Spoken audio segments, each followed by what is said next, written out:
Hi, I'm Suzanne Wynn, coming to you from this amazing farmhouse slash modern luxe kitchen.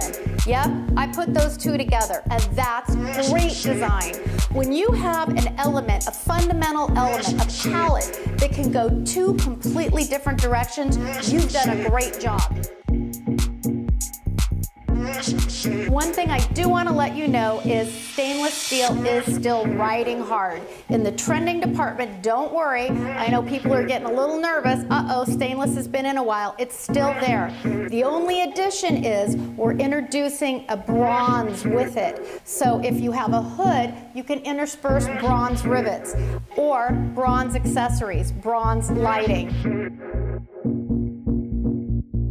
The countertops are a classic brushed Zimbabwe stone, and for the backsplash, they've used a alternating matte and gloss subway tile.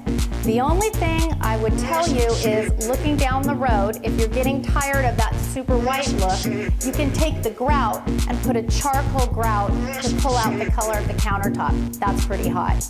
If I was going to switch this kitchen to a farmhouse from a modern luxe kitchen, all I would need to do is change out the island, which has Carrara stone on it, and put a glorious huge butcher block and the two light fixtures, and boom, you've got a classic farmhouse kitchen. Any way you slice it, this kitchen is beautiful, one to be enjoyed by friends and family for many years.